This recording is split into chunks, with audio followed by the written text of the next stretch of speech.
etiquette real quick and then wrap this up? Because the reason this got brought up is because there was a story that happened to the band Trophy Eyes. I guess the vocalist did a stage dive and hurt this young lady, Bird. It landed on her, and she's like half paralyzed right now or something. They have a GoFundMe up right now and for her recovery and rehabilitation. So, do y'all Does she weigh like 70 pounds? Yeah, she looks really small. Here, I found the footage of it. Here, let me blow it up. And it doesn't look like, I mean, we've been to these shows, we've seen stage dives, we've seen crazy bullshit. This doesn't look like anything out of the ordinary. No. No. But just getting landed on wrong, it can do a lot. So, did you know when you drive, when you ride your bicycle, you could a crack in the cement and flip over the top of it and hurt your neck and be half paralyzed? Oh yeah. That's my point. I don't. Freak accidents happen. Freak accidents happen. Yeah. Like, it'd be different if he called her out and did the old school neck breaker from the WWF and fucking broke her goddamn neck. Yeah, he didn't pile drive them. Like, I'm not saying I don't feel bad for this person, because I do, because I don't want to see that happen in a scene that I love. And right. Like, I don't want to see that. Yeah. But it's one of those things, you get in a car knowing every day that you could have a wreck and die. Yeah. You go to a show knowing people are going to be stage diving. Right. There are signs usually that say mosh at your own risk. Stage dive at your own risk. Or they say no moshing. Or no stage. Yeah, exactly. No. And dude, it is very unfortunate that happened, but you hear these stories once every couple of years. Like, the dude kicked the girl off the stage one time, or, I don't know. I watched something like that happen. Yeah, freak accidents do happen on occasion, but the point of a mosh pit isn't, as far as my perspective has always been, is not to just hurt people. It's never been to hurt people. Right. It's just to release your aggression.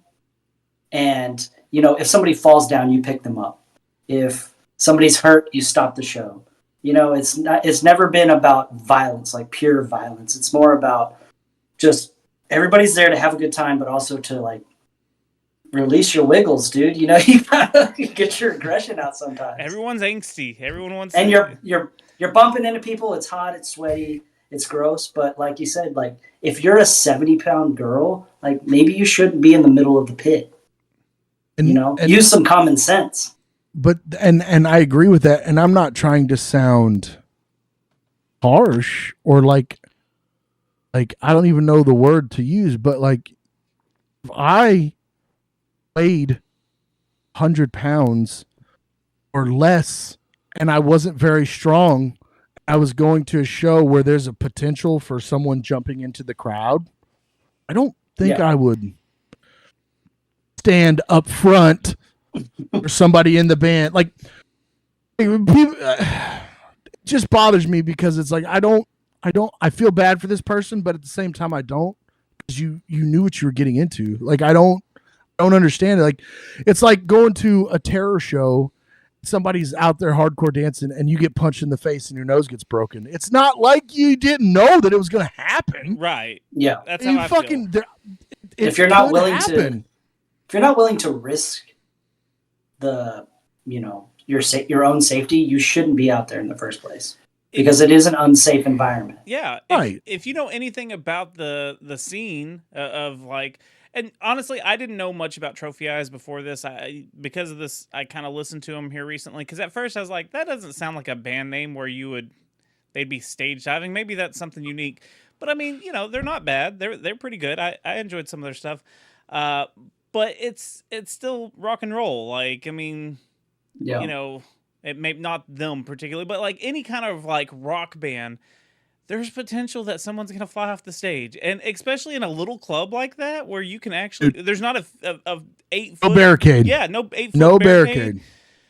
And I've seen it where there's an 8 foot barricade and someone comes barreling off the goddamn stage and into the crowd, Yeah. you know? So it's not like that's a sure bet either. I don't care. Yeah. People just don't understand. Like, okay, we were raised in mosh pits, right? We went to shows as young adults and we understood the risk. But like people nowadays, they just don't get it. They expect not to get hurt. They expect that people are going to be looking out for them. And really you have to be looking out for yourself. Yeah.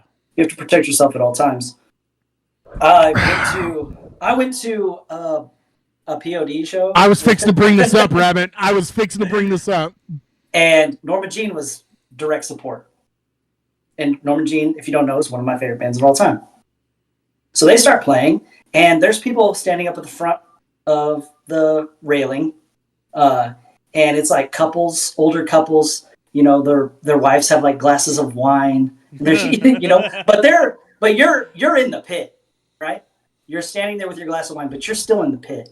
So you're fair game. I don't care that you're there to see POD, but you're there. This is the Norma Jean set right now. It's not POD. You're standing there. And I went down there to have a good time. And I started jumping, singing along to the songs, you know, pounding my fist and jumping into the crowd. And they started like getting mad at me. They were like, get out of here. Get out of here. What are you doing? They like turned around and were like pushing me away. Like, get out of here. And, you know, and then the security guard of all people who I thought would, you know, have my back. He did not. He pointed at me. He looked at me and was like, you cut it out. And I was like, I thought we were at a rock show. Like, is Norma Jean not on stage right now? Just like going heavy as shit. What is this, the Wiggles? But I was the one that got in trouble. Like, Dude. It's a totally different time now. It doesn't like, you know, that's not mosh pit etiquette. No, in my experience, like, if you knew the heaviest, grossest fucking, like, I want everyone to kill each other kind of band is out there, but you wanted to be on that rail for the next band, you just went through it all. You're gonna get hit. You're gonna get squished. You just accept you're gonna get pushed around. Yeah, you accept it, and because you want to be up front for that band. I'm not someone that hangs on the barricade. I don't want to be on the barricade. That is the worst spot. I don't know why people like that spot. That is the absolute worst spot, and especially when crowd surfing starts happening, you're the motherfucker catching every soul that comes past you, you know? Yeah. They're right on the back of your head. The whole time you're doing this, you're not even looking, you're just... Yeah, you gotta hold them up. Man, just... But sometimes that's fun. Dude, it is. It's all part of the show experience. Yeah. And if you don't want to be involved in that, stand in the back. Oh, if you can't see, I'm sorry. Figure it the fuck out. Yeah. Because like, sorry. there's a band recently.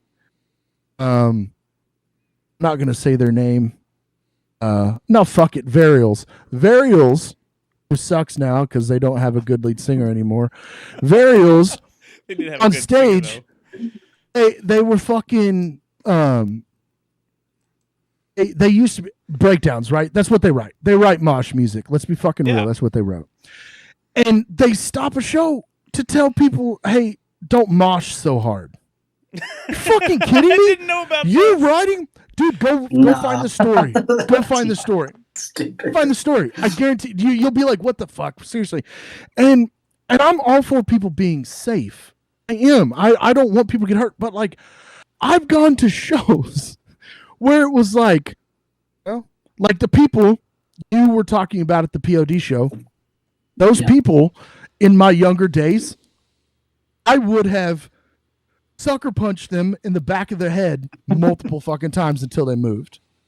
Because I'm like, that shit just bothers. Like, if you're mad because we're having a good time, fuck you. Yeah. Get out of the way. Just get out of the way. That's all you have to do. The most fucked up part about it, I know where you were at that show. There's 20 other places those people could have gone to see fucking POD. Exactly. They could have been standing on the railing On the railing. On the second level, where I was before I went down there to see Norma Jean. I was standing right there on the railing, had a perfect view of the band, and I wanted to go down to sing with my favorite band. And I did. And they got mad at me for doing that. Fuck that.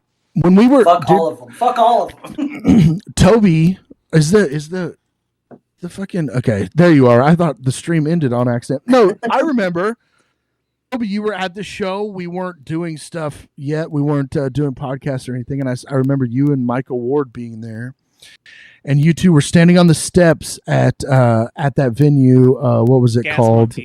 Gas Monkey. Gas Monkey. Rotting Out started, and I almost pushed you two over to get into the fucking pit. Yeah. Rotting Out started, and I was like, I don't really much care for Michael, so whatever. But God, Toby, I feel bad. I hit Toby, you know.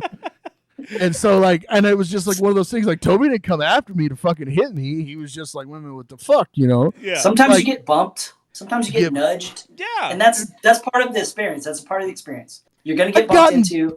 You're going to get nudged. You might get punched in the face. I got punched in the face one time, and my glasses flew off my head, and I didn't have glasses for the rest of the night.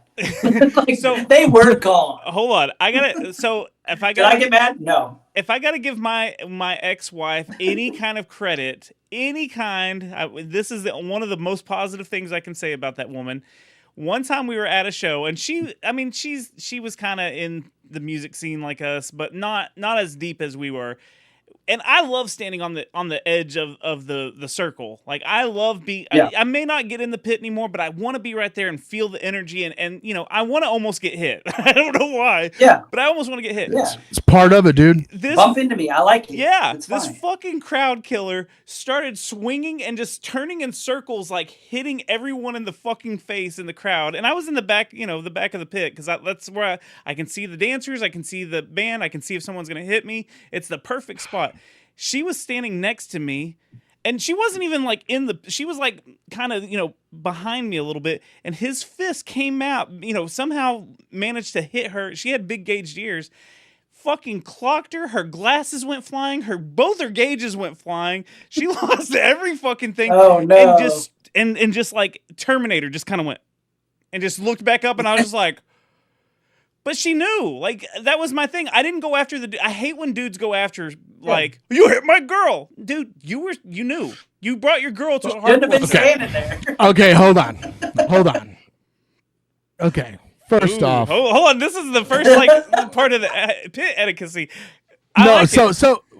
So you say you don't like it when guys go after the girls. Okay. No. Like, if they're targeting, that's bullshit. That's 100% bullshit. So like if it's an accident, no, I never got mad. Yeah. One time, which next time Mike's not here and we do a hardcore corner, we're gonna have Tales from the Pit. All right, that's what we're gonna do. Tales from the Pit, yes. All right, because I'm gonna so make many stories right after this. Do it, so you know. make it, because I've got a bunch. So one time we're at a show. It was when Mike Zemer first started doing shows, third string, one of the big shows at in Plano. My enemy. Yeah, dude. And so alley. I'm in the back talking to my friends. You know, I'm not dancing yet because it's not a band that I care about. Some dude bumped in the alley, and Alley was just kind of like, you know, you shove people off of you. You don't fucking like just kind of move them out of the way. Yeah. He turned around. He fucking like bowed up. He was fixing a box. Allie comes over to me and she said, "Hey, the guy right over there, fucking, he bowed up to me like he was going to hit me." And I was like, "You fucking serious?" She goes, "Yeah." All right. So I walk. And at this point, like, the guys I ran with at shows, no matter what happened, they had your back. They always had my back. All right. And again, when we go Tales from the Pit, I got tons of them. Dude, you got to have a good pit crew. You got to have a good pit crew. And I did. I walked over to this guy, and she pointed him out. And I walked out to the middle, like not the middle of the pit, but where he was. Yeah. I grabbed him by the throat, grabbed his pants, and picked him up and slammed him basically on his fucking head. No. I like this, picked him up and slammed him on his fucking head. Scorpion. Oh, yeah. And I turned around, and I walked off. That's all I did. And Allie was like, thanks. And dude, I just like fucking walked back to the back of the fucking pit like, all right, fuck this dude. You're going to bow up? I feel like this is like an 80s movie moment where you walk past her and you high-fived her and then you turned around and you went, like, you had a freeze frame moment and you're like. No, dude, but that was one. A Mentos commercial? Yeah. Right. He pops a Mentos before he goes and does it and he just fucking kills this dude and he's like. Dude, I crushed this dude and like. Back then, I had so many anger issues. Like, dude, I didn't give a fuck. I didn't care. Now I'm like, God, you dick. You could have broke his fucking neck and killed the guy. Whatever. Like, that's a mature, like, looking back at the situation. Like, I know there's some of the shit I used to do in the pit, too, that's like, oh, what a douche. But we were talking about with Ross. Well, we were talking about earlier with Ross. All right. No, we weren't. Ross is watching this like, what happened to me? What happened to me? Yeah, cut that. But I get what you're saying. Like, I think it's cool whenever it's like, okay, I just got hit. It sucks. I'm mad, but I'm standing right here. It's so fucking frustrating. And you're like, God damn it. I want to punch you in the back of the head, but I know I chose to stand here right in the aim of it. So yeah. I went to that Capra. I went to the Capra show the other day, and there was this dude dancing. And you put your fist out, like hey, buddy, I'm fucking arm lengths away. Don't fucking pop me in the nose. So I saw this guy fucking swinging, dancing, whatever he was doing, and he got pretty close. So I just picked my fist up. And he was leaning over, and like his momentum came, and I didn't put my fist up like fast to hit him, but as my fist came up and his momentum, his face, I felt his fucking tooth on my knuckle. And as soon as it did, I went and like patted him on the back, like, because there's also those dickheads that stand on the circle and they're like, don't fucking hit me, and they'll fucking pop you. They'll pop the hardcore dancers and stuff. I think that's some pussy shit. I think that's absolutely. Yeah. But like, I don't want to be standing there. Yeah, Tales from the pit, brother. I got so many of those. But see, I didn't want him to think like I was one of those guys, like just fucking hitting the dancers as they came by. So I was like, I patted him on the back. I was like, I'm sorry, dude, and he was like, not good. So and that's, you get that nice thumbs up from a stranger in the pit. It's fucking great. It's like your face ran into my fist. Yeah, your face ran into my fist, and you're cool about it, and that made me happy in the moment. So. All the guys that I used to go to shows with, like the crew that I ran around with, we all became friends. A lot of us, like I became friends with them because they would start fighting or whatever with somebody, and I would like either break it up or pull them off of them and stuff like that. And so we went to all the same shows, so we all just became friends at that point. Yeah. And like it was sick because, like I said, I got fucking stories about that shit. Dude. Like the cheap guys that cheap shot. But tell one story and then we can fucking go. I got to tell a story. J-Town. Yeah. Justin Brock. I love telling this story. We were at a Walls of Jericho show. Teddy bear of a person first. Let's say that. Teddy bear of a human. Oh, I love that guy. Yeah, so sweet. We were at a Walls of Jericho show, and I think I've told this thing on the podcast multiple times. I'm going to tell it anyway. And it was before I hardcore danced. I was too cool for it. And at a Walls of Jericho show, and this guy's like cheap shotting these girls in the front of the stage, kicking them in the back. And this is at Fat Daddy's, there's no barricade. Fat Daddy's. And he's just like cheap shotting them. I kind of jumped like I'm about to hit him, and I was like, nah, man, I'm not going to do that. And J-Town, during the Walls of Jericho set, leans over to me and he goes, I can hit him. Real calm, real smooth. And I was like, nah, man. He just goes, I don't know. He does it again. I catch that motherfucker square in the jaw as hard as I fucking could, dude. Drop that dude. He went and he sat up against the wall and was just like head in hands. But it was so funny because J-Town saw that I was so pissed. He was like, hit him. That's real calm. How do you have the sweetest teddy bear devil on your shoulder? Like, that's the fucking greatest. The sweetest man you could ever meet in your life. Fuck. Just fucking do it. Just hit him. Just hit him. Dude, and I mean, the way... So when we were doing Worship and Tribute Nerd with Mike, we had the whole crew on, like the whole Because of Her, Surrounded by Monsters stuff. And J-Town was here at the house when we did it, and he told that story, and it makes me so happy to hear him tell it because he seriously is just like, Do it. Yeah. We're gonna promote some stuff that we all do. You guys can go first because y'all are promoting the same thing. yeah. Hey guys, Yes, we are. Rabit, and if you don't know, Rabit and I are in a band called Terminated. We only name our songs after Adam Sandler quotes. So good. And So funny.